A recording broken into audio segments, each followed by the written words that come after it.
Hi everyone. In this video, we're going to learn about the mBot. What is the mBot? Let's have a look. Yep, there you have it. That's the mBot. All right, so let's get started. One eternity later. Hi, welcome to the e-lecture on the introduction to the mBot. So what exactly is the mBot? Okay, so as I've shown you earlier, okay, the mBot is basically a robotic platform, okay, that can be customized, okay, according to how you want it. The default configuration is what you see over here, okay, where we have the sensor, the wheels, and so basically it sort of functions as a two-wheel robot. All right. If you go to the website, okay, by the manufacturer, MakeBlock, okay, as you can see the name over here, you can see that there are actually a lot of different configurations and setups that you can actually design the robot to in a way that you want. Okay, but for those kind of setup, you need additional peripherals and hardware that you need to purchase. Okay, but out of the box, it comes as a two-wheel robot, all right, which is quite versatile, okay, and very much used by a lot of schools, even for very young kids to get them introduced to the robotics and coding environment. Okay, so for any sort of embedded computing platform, you need to have the main processing core or the board, right? So in this case, this is what we call the mCore, okay, for the mBot. Though it looks a bit different, okay, it's actually based upon the Arduino Uno platform, okay, which you are quite familiar with. Okay, so the Arduino Uno, of course, is a general purpose board where you can use all the ports and features to design whatever you want. In this case, what they've done is they have customized that core, and already pre-built this board with some connections and hardware for a very specific application, which is the two-wheel robot. So let's examine some of the features here on the mCore. So this is basically the same mCore board you see on your robot over here. Okay, so of course the basic thing is your power. Okay, so we have a DC power jack over here to connect our AA battery. All right, and then we have the power switch. To connect the motors, we have motor ports over here. To download your program, you use the USB connector. And then we have four RJ25 ports over here. Okay, so these are for peripheral connections. Okay, the two peripherals that we already have are the ultrasonic sensor and the line following sensor. Okay, then you have another two more ports which we will be using, okay, to expand the capabilities of the robot by adding our own sensors which we are going to be building. All right, then we also have the RGB LED, all right, and the buzzer. Okay, so how all this works you will see later, okay, in the code and the demo. All right, and then we have other peripherals like the light sensor, the IR transmitter and receiver, okay, for us to control the robot or get some sensor readings and so on. Okay, so let's look at how we're going to interconnect these devices. Right, so this connection here, as you can see, sort of puts everything together very nicely. All right, so the default setup or configuration is where the ultrasonic sensor connects to port 3, okay, and the line follower connects to port 2. All right, but this will change later. Okay, we will explain why. All right. At the same time, you see there is this Bluetooth or 2.4G Wi-Fi module. If you add on that module, okay, you can also create your app, okay, on your own to control this robot remotely. All right, so that is again some of the additional sort of features you can actually implement with this mBot. All right. Now the schematic, okay, for the mCore can be accessed from this location over here. So let's have a look at the schematic. So this is of course the full detailed schematic. Okay, of course if you're interested to learn exactly how everything is interconnected, you can sort of study this in more detail. All right, but this sort of shows you the hardware connections on how the whole board was designed. All right, and this is of course the main microcontroller over here. All right, and the rest of them are all the peripherals and the drivers, the power, and so on. All right, so now let's go on to the one of the important parts, which is the RJ25 ports. So we have 4 ports over here, and what you can do is you can use these ports to connect sensors or peripherals to your robot. Okay, and the thing is, if you look at these 4 connections over here, all right, only ports 3 and 4 support the reading of analog voltages. Okay, so it's A0, A1, and A2, A3. Okay, so in the Arduino Uno, okay, the way the labeling is done is if the number starts with the A, we say that it has an analog functionality. That means I can use it to capture analog signals. All right, if it starts with a D, all right, as you see over here, then it's a digital signal. Okay, that means you use it for logical values. All right, so only ports 3 and ports 4 support this analog functionality. Okay, so we need that, okay, to custom build your IR sensors. All right, and whatever other peripherals that you may need to connect to. All right, so the ultrasonic sensor, okay, and detector must be connected to port 1 and port 2. All right, so in terms of the hardware connections is not an issue, but the code, you just need to make sure that you define the ports correctly, okay, when you switch the ports around. All right, so we will look at that later. And we'll be giving you this RJ25 adapters. Okay, these 25 RJ25 adapters are the ones that can directly connect. So these connectors over here, as you can see, they look like telephone cable connectors. All right, and basically you use those small cables to connect these blocks, and then from there you can sort of have these breakout pins, all right, to connect your own sensors or devices and so on. All right, so that is how you custom build your own sensor on your breadboard, okay, and connect them to the mBot over here. Okay, now let's look at how we can program the mBot. Okay, so first thing you need to do is you need to download the latest MakeBlock libraries. All right, so the good part is MakeBlock has already created all the library functions that we need for all the onboard peripherals that comes with the robot. All right, so whatever you need to control directly on the board, you can use the libraries. All right, but when you are sort of integrating your own sensors, okay, or your own hardware, then you may need to think of how you want to interface them. All right, so the first step is you want to download the libraries from this link over here. Then you want to import the libraries. Okay, so once you import the libraries, all right, so to import the libraries and everything, you can just go to this GitHub link over here. They give you all the instructions. Okay, and once you import them, okay, you can now look at the examples. Okay, so if you go to file examples, you'll be able to go to MakeBlock drive and look at all the examples over here. All right, so that gives you all the examples that have already been developed.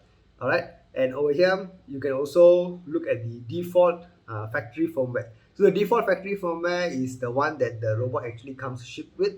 All right, and that is also available over here. Okay, so they have a lot of example code that you can actually reference, okay, to help you with your programming. Now let's look at some examples, all right, on how we can actually program the mBot. So in this first example is the motor control. Okay, so the important thing is you need to make sure you include this header file mCore.h. So this header file contains all the sort of library functions, okay, that we're going to be using. Okay, so the first step is you want to sort of declare the connections to the motors, motor 1 and motor 2. In this case, I've set a speed, okay, 255, which is the maximum speed. All right, and over here, what you can do is you can call motor 1 and motor 2 dot run, okay, by specifying the speed.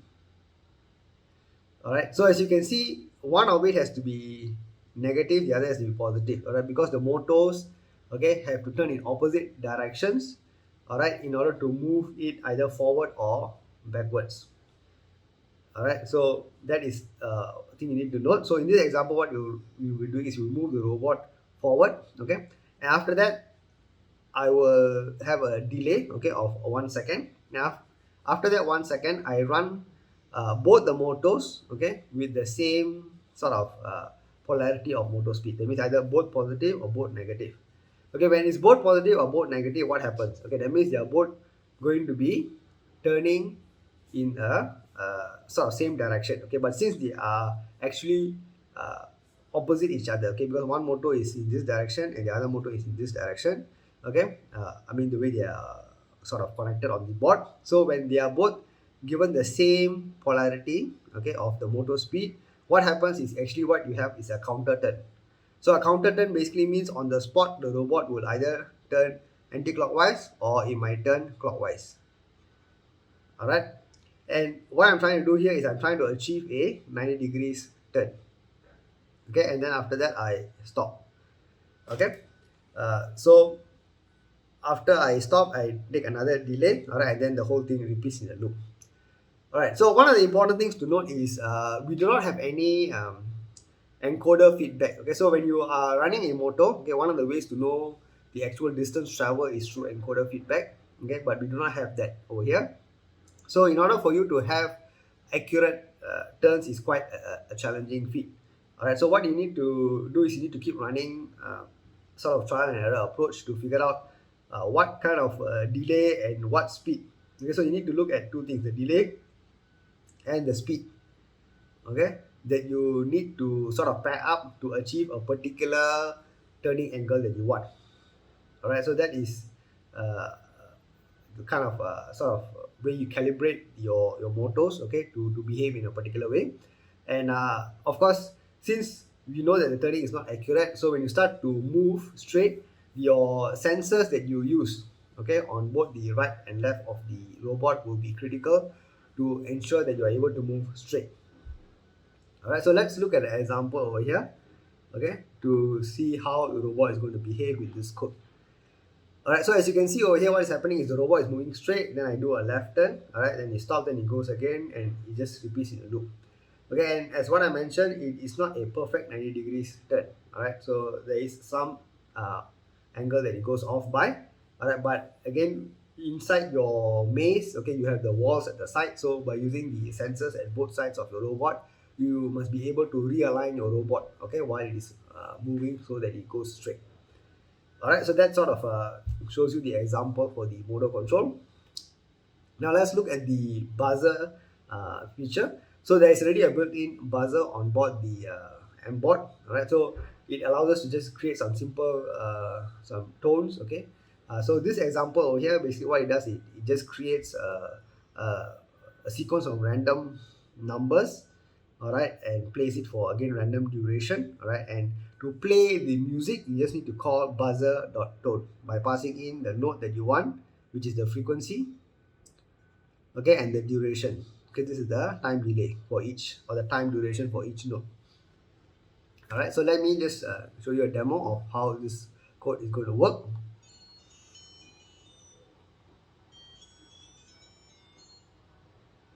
Okay, so as you can see, it just basically is continuously running, okay, in a loop, and each time it runs, it's just a random sequence of some notes being played.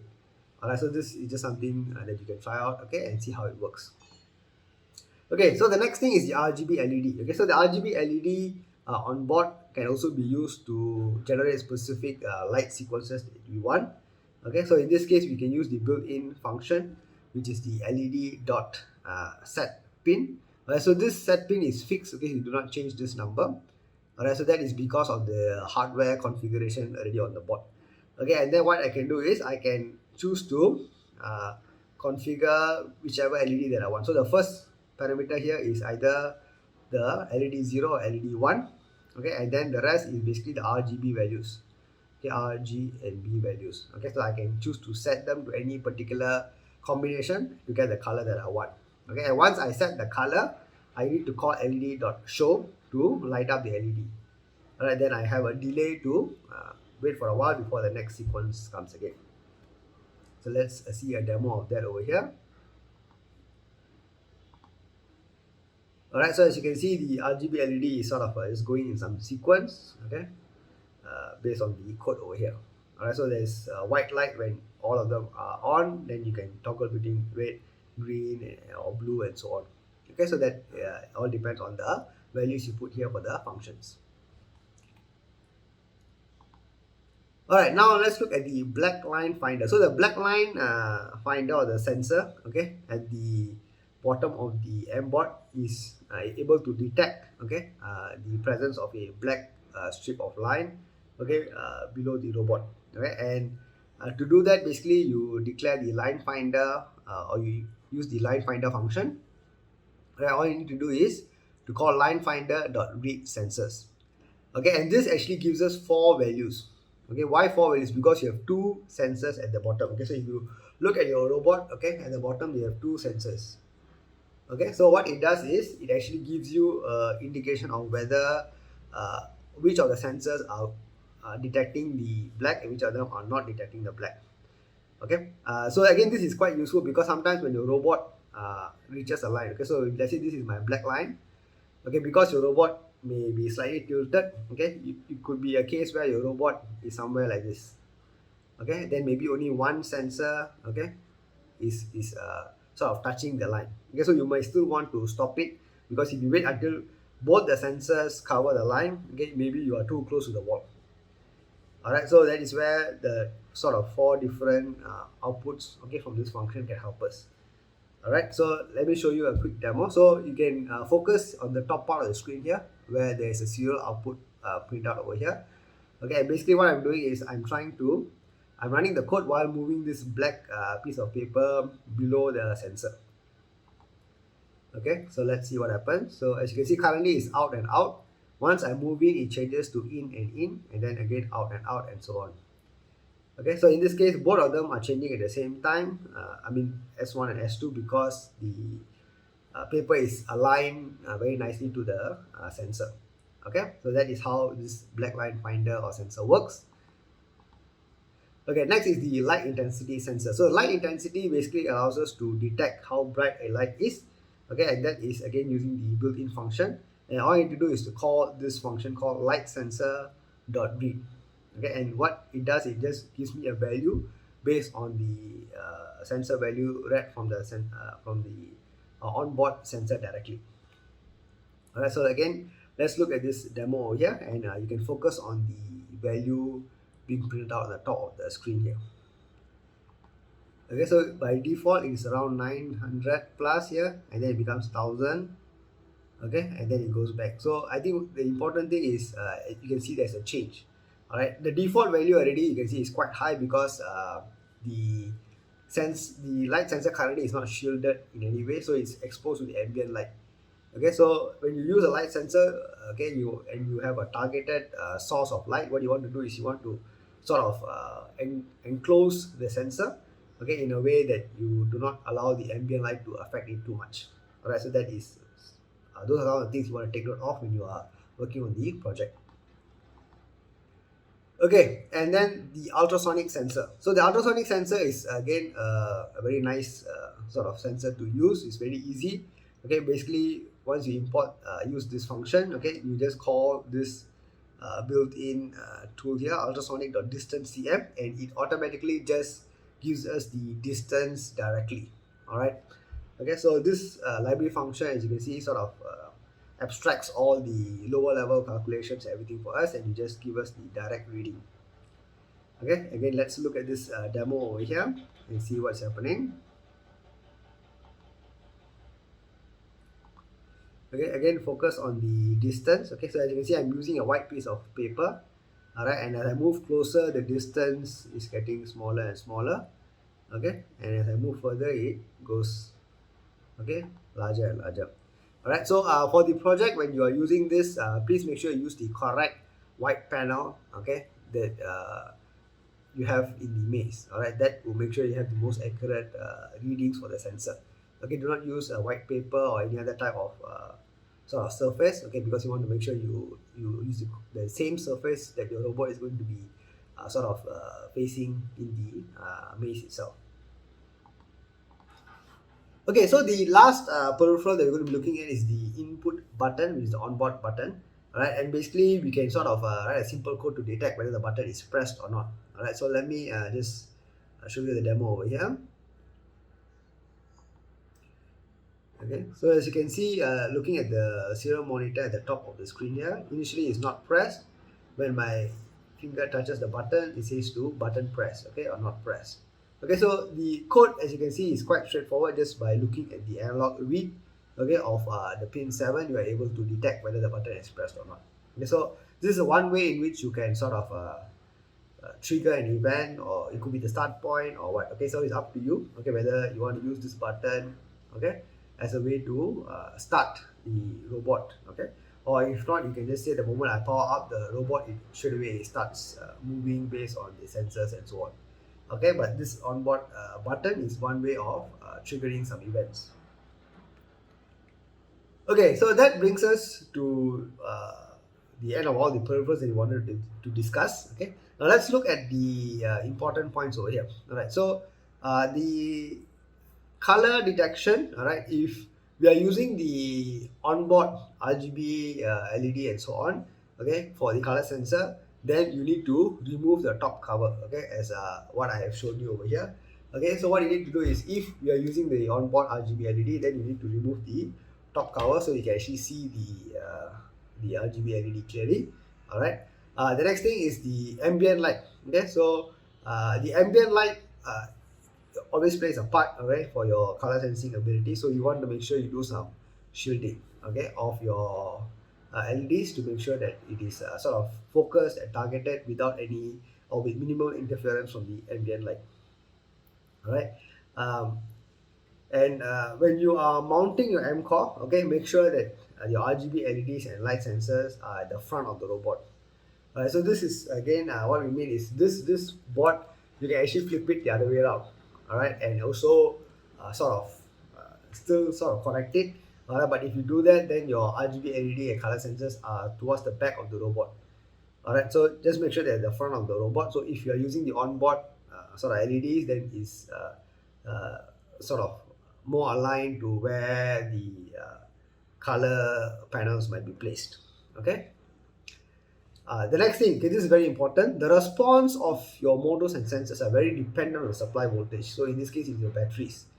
All right. So as I talked about earlier, okay, when you're doing the motor control, you are trying to trial and error, okay, until you find a speed and a delay that sort of gives you the kind of turning angles that you want. Okay, but the moment your battery start to drain, okay, the speed and this delay, the amount of rotation angle you get will be different. Okay, so you need to always make sure your batteries are fully charged when you are doing all this calibration and trying to get the correct values to configure the way your motors and sensors behave. All right. And another important point is when you're assembling the robot, when you try to keep all the wires and cables secure and very closely fastened around or within the robot. Okay, do not try to have anything that is dangling or protruding out, as this can get entangled with the walls. Okay, and that is also considered as a hit, and that incurs penalty marks. All right, so try to avoid this unnecessary penalty marks by making sure that everything is very securely fastened around the robot.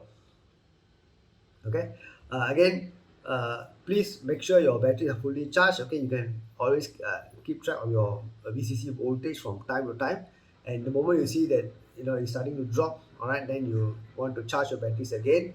Okay, and make sure you are using them using your the calibration of your sensors and so on correctly, okay, while you're developing your code. All right. All right, so that sort of brings us to the end of this e-lecture, okay, where we have covered all the basic building blocks that you need for the project. Okay, and we also shared some important points that you need for the hardware and software development. Okay, so the rest is all up to you. Okay, you need to make full use of the time in the lab, okay, to test your code, test your hardware, and so on. Okay, so as much as possible, try to work on the code and the hardware, whatever you can on your own, okay, before coming to the lab, so that when you come to the lab, you can make full use of the time to do all the testing and calibration and so on. All right, so that allows you to make effective use of your lab time. All right, so the rest is up to you. Okay, and all the best. Thank you. Bye.